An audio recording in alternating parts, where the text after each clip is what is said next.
నమస్తే, welcome to Telugu రాజ్యం. ప్రస్తుతం మనతో పాటు ఉన్నారు ప్రముఖ అనలిస్ట్ చింత రాజశేఖర్ గారు ఉన్నారు.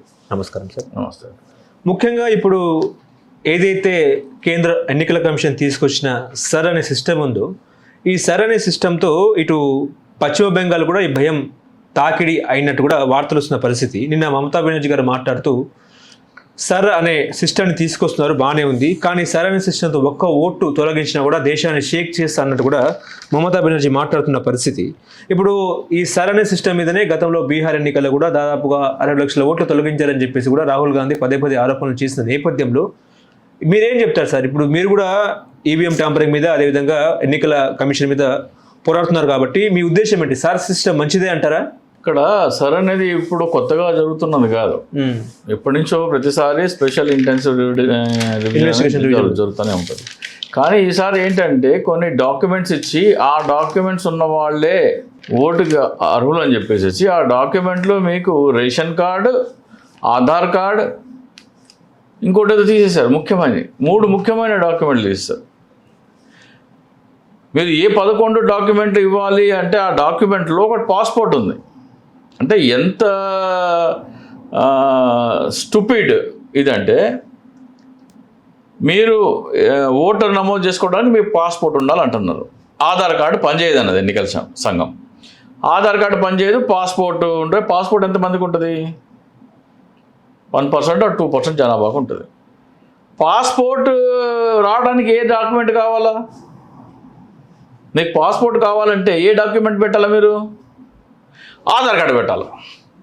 అంటే ఏ పాస్పోర్ట్ అయితే ఆధార్ కార్డు చూసి పాస్పోర్ట్ ఇవ్వడానికి సిద్ధంగా ఉన్నారో ఆ పాస్పోర్ట్ చూపించి మీరు ఓటర్ నమోదు చేసుకోవచ్చు. కానీ ఆధార్ కార్డు పనికిరాదు అంటున్నారు. ఆధార్ కార్డు ఓటర్ గుర్తింపు కార్డుకి సరిపోదన్నారు, పాస్పోర్ట్ సరిపోతుందంట. ఆ పాస్పోర్ట్ ఎట్లా వస్తుంది అంటే మళ్ళీ ఇదే ఆధార్ కార్డు పెడితేనే పాస్పోర్ట్ వస్తుంది. ఇదన్నీ కేవలము విపక్ష ఓట్లు డిలీట్ చేసి తమ ఓట్లను జోడించుకునేందుకు చేసే ఒక డ్రైవే తప్ప ఇది కాదు. ఇప్పుడు బతుకున్న వాళ్ళు ఓటర్ లిస్ట్ ఎంతోమంది ఓట్లు డిలీట్ చేసేస్తారు. ఒక చోట 96 ఓట్లు. నేను అదే కాంగ్రెస్ పార్టీకి చెప్తున్నాను, ఎవరన్నా ఈ వీడియో చూస్తే వాళ్ళకి సందేశం ఇవ్వండి. ఒక చోట 96 ఓట్లతో ఓడిపోయింది కాంగ్రెస్ పార్టీ, ఓడిపోయింది అక్కడ. కాంగ్రెస్ లేకపోతే ఇండియా కూడా. అక్కడ 96 మంది డిలీట్ అయిన ఓట్లని 96 ఓట్లతో ఓడిపోయింది కదా. 96 కానివ్వండి, కొన్ని చోట్ల 100, 200, 300, 1000, 2000 అక్కడ ఎంతమందితో మార్జిన్తో ఓడిపోయిందో అంతమంది డిలీట్ అయిన ఓటర్లను తీసుకెళ్ళి మేము ఇక్కడే ఉన్నాము, మా ఓట్లు డిలీట్ చేశారు కాబట్టి ఈ ఎన్నిక చెల్లదు అని పిటిషన్ వేయించండి. అవుట్.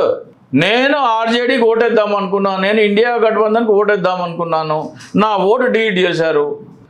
నా ఓటు ఉంటే నేను ఇండియా గఠబంధన్కి ఓటు వేసేవాడిని కాబట్టి నా ఓటు డిలీట్ చేసి వీళ్ళు గెలిచారు. ఇదిగో 96 ఓట్లతో గెలిచావా, ఇదిగో 200 మంది ఉన్నారు ఇక్కడ, వీళ్ళు ఆర్జేడీ ఓటర్లు.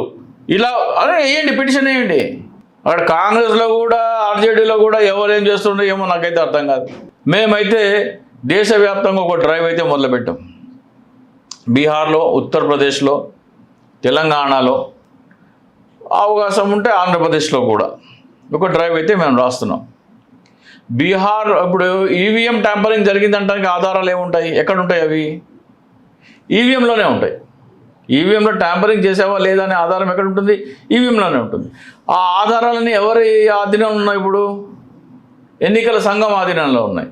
ఎన్నికల సంఘం ఆధీనంలో ఉన్న ఈవీఎంలన్నీ తక్షణమే సైన్యానికి అప్పచెప్పాలని, ఆ ఈవీఎంలో ఉన్న మైక్రో కంట్రోలర్కి ఎటువంటి ఆదేశాలు వెళ్ళాయి అంటే మైక్రో కంట్రోలర్కి ఒక ప్రోగ్రామింగ్ ఇస్తారు, కోడింగ్ ఇస్తారు.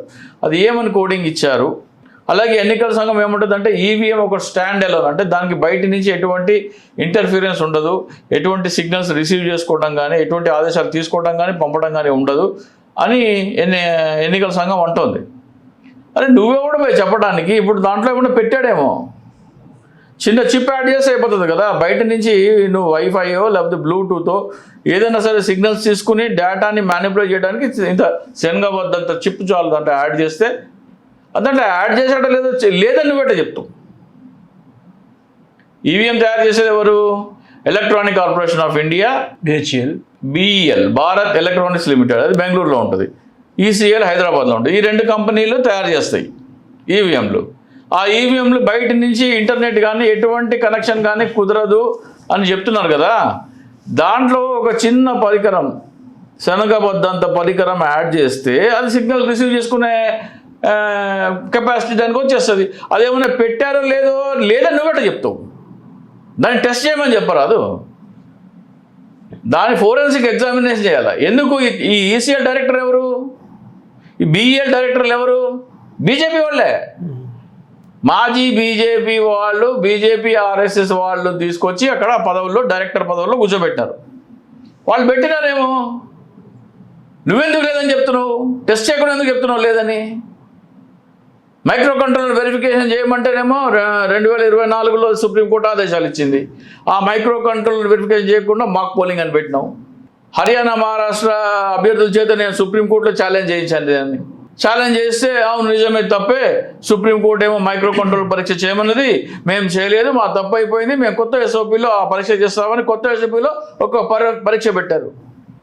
సెల్ఫ్ డయాగ్నోస్టిక్ టెస్ట్ అనే పరీక్ష పెట్టారు. సెల్ఫ్ డయాగ్నోస్టిక్ టెస్ట్ అంటే ఏంటంటే ఈవీఎంలో 3 పార్ట్స్ ఉంటాయి, control unit, ballot unit, VVPAT. ఈ మూడింటికి కనెక్షన్ ఇస్తారు కదా, అవి 3 సరిగ్గా కనెక్షన్ సరిగ్గా ఉంది అని, మూడింటికి కనెక్షన్ వైరింగ్ సరిగ్గా అయ్యింది అని చెప్పేదే self diagnostic test. Micro control verification అంటే ఏంటి? నువ్వు ఏ పార్టీ బటన్ వచ్చితే ఆ పార్టీకే ఓటు వెళ్ళాలని కమాండ్ ఇచ్చినవా, లేకపోతే ఒక పార్టీకి ఓటేయమంటే నీకు ఇష్టమైన పార్టీకి, నీకు కావాల్సిన పార్టీకి ఓటు ట్రాన్స్ఫర్ చేసుకునే దానికి ఆదేశం ఇచ్చడం అనేది మైక్రో కంట్రోలర్ వెరిఫికేషన్ తెలుస్తుంది. అంటే దాంట్లో కోడింగ్ ఏం రాశారు, అంటే దాంట్లో ప్రోగ్రామింగ్ ఏం రాశారు అనేది తెలవాలంటే మైక్రో కంట్రోలర్ది ఫోరెన్సిక్ ఎగ్జామినేషన్ చేయాలి. అది చేయమంటే 2024లో అది ఎగ్గొట్టి మాక్ పోలింగ్ పెట్టినావు. అరే మాక్ పోలింగ్ ఎందుకు పెట్టినావు అంటే ఇప్పుడు తీసి సెల్ఫ్ డయాగ్నోస్టిక్ టెస్ట్ అని చెప్తున్నావు. నీ దొంగ నాటకాలేంది జ్ఞానేశ్వర్ కుమార్?